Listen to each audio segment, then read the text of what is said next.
Se você está querendo investir em fundos imobiliários, deve estar se questionando como escolher e analisar um fundo imobiliário. E uma das mágicas da renda variável é que não existe um consenso sobre quais são os melhores. Ainda bem, porque se existisse, provavelmente não valeria a pena comprar, porque esses fundos estariam com os preços muito esticados, inviabilizando o investimento. Por que um iPhone custa mais caro em comparação aos concorrentes, sendo que o custo de fabricação dele não é muito maior do que o dos concorrentes? É justamente pelo seu valor percebido, pois várias pessoas consideram o iPhone o melhor e aceitam pagar um valor maior por isso. Só que ele não é o melhor para 100% das pessoas. Então imagina qual seria o valor dele se todo mundo considerasse ele o melhor. Provavelmente o preço seria ainda maior. Com essa introdução eu quis trazer para vocês que na renda variável as suas decisões é que definem os seus retornos. Algumas pessoas acreditam em certas convicções, mas que podem acabar se provando erradas com o tempo. Por isso eu trouxe esse vídeo para vocês poderem analisar e escolher os melhores fundos imobiliários. E para quem ficar comigo até o final do vídeo, eu tenho uma excelente dica de ferramenta para analisar os melhores fundos imobiliários.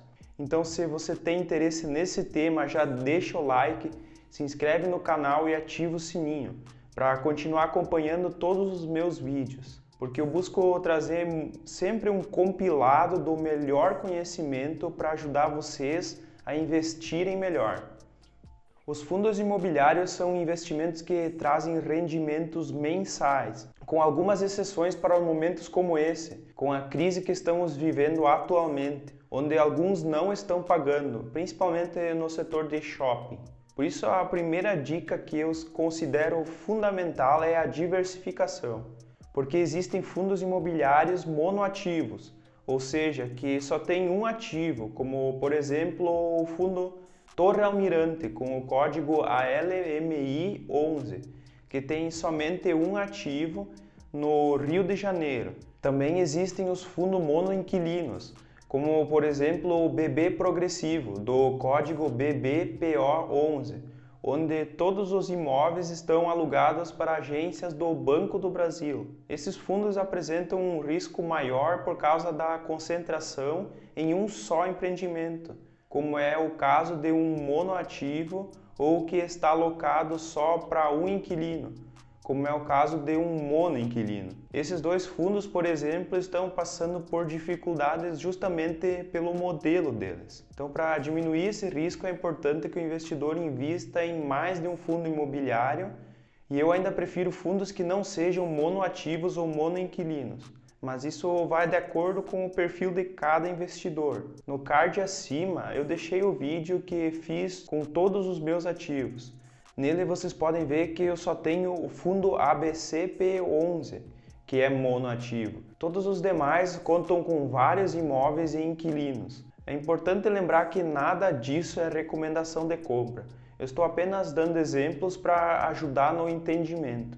A segunda dica é a taxa de vacância. Eu vou dar um exemplo para ficar mais fácil para entender. Imagine que eu tenho um prédio com 10 salas comerciais. Dessas 10, 9 estão alugadas e uma está desocupada. Isso quer dizer que eu estou com uma taxa de vacância de 10%, mas essa sala continua dando custos ao fundo. Então, quanto menor for a taxa de vacância, melhor, porque isso significa que o fundo está gerando receita, operando no máximo da sua capacidade. A terceira dica importantíssima e que costuma ser menosprezada pelos investidores é o de avaliar o gestor do fundo, pois é ele que toma as decisões do fundo e algumas decisões erradas podem trazer perdas significativas para o fundo, algo que não é bom para nós investidores.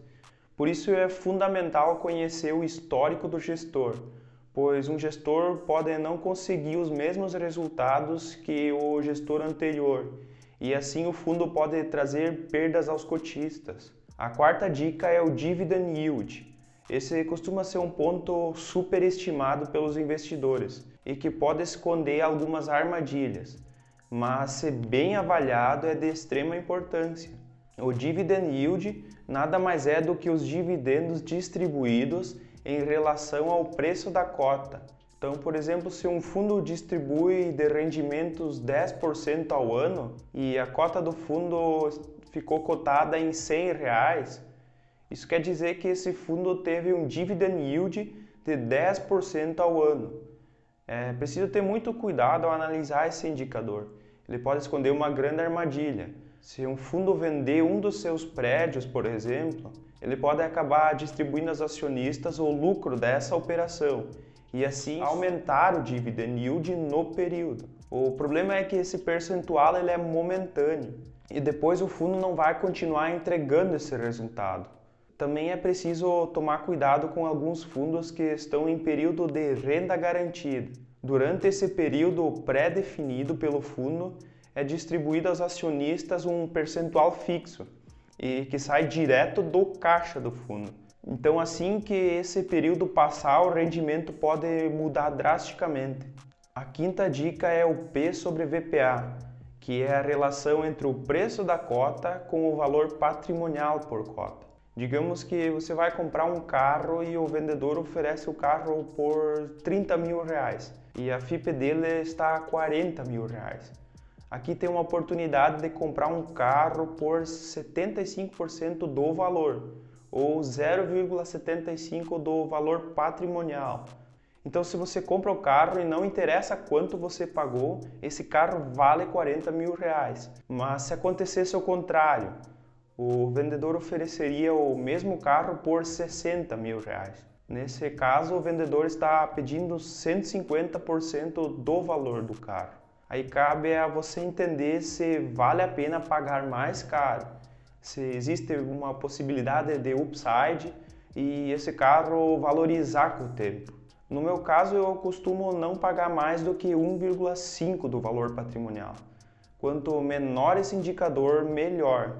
A sexta dica é o cap rate. Esse indicador apresenta a relação entre o preço do aluguel e o preço do imóvel.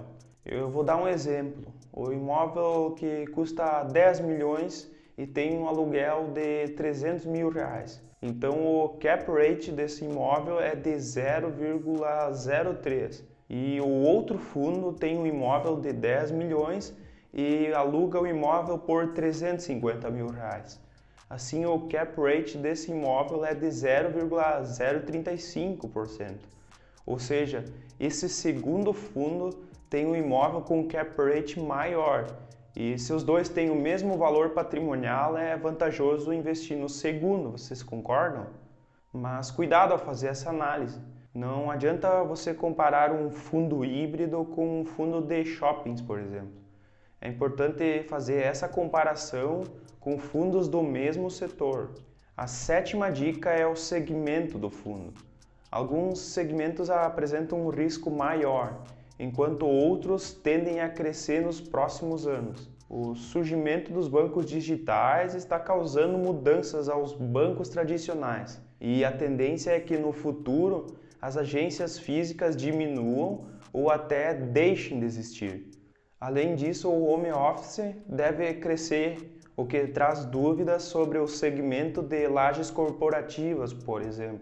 A oitava dica é o vencimento dos contratos. Os fundos eles têm contratos por um determinado período com o locador e um fundo com contratos próximos dos vencimentos eles trazem um risco muito maior, pois eles podem ficar vazios e consequentemente não distribuir dividendos. Então, quanto mais distante o vencimento dos contratos, maior é a segurança para o investidor. E a nona dica é a localização dos imóveis. É fundamental para o investidor avaliar a localização dos imóveis dos fundos. Uma boa localização tende a receber valores de aluguel maiores e uma taxa de vacância menor. Esses fatores podem ajudar muito na valorização das cotas e no aumento dos dividendos recebidos. E a décima dica é a liquidez. A liquidez é a capacidade que o investidor tem de negociar as cotas do fundo, ou seja, comprar e vender as cotas com facilidade. Assim, se o investidor quiser zerar a posição por algum motivo, ele consegue fazer isso imediatamente, porque sempre tem demanda pelas cotas do fundo. E como prometido para vocês no começo desse vídeo, a ferramenta que eu quero indicar para vocês é o Funds Explorer. É um site extremamente fácil de mexer, bem intuitivo e que traz todos esses indicadores, além de mostrar os relatórios de cada fundo. Então eu vou deixar o link do site na descrição do vídeo. É só clicar lá que você vai ser redirecionado para o site. Qualquer dúvida, crítica ou sugestão, pode deixar nos comentários. Eu respondo todos com o maior carinho. E para esse vídeo eu tentei trazer as dicas mais importantes que você precisa saber para analisar fundos imobiliários. Então eu fiz uma longa pesquisa. Esse vídeo é totalmente gratuito. Eu só peço para vocês que curtam esse vídeo, que isso me ajuda demais.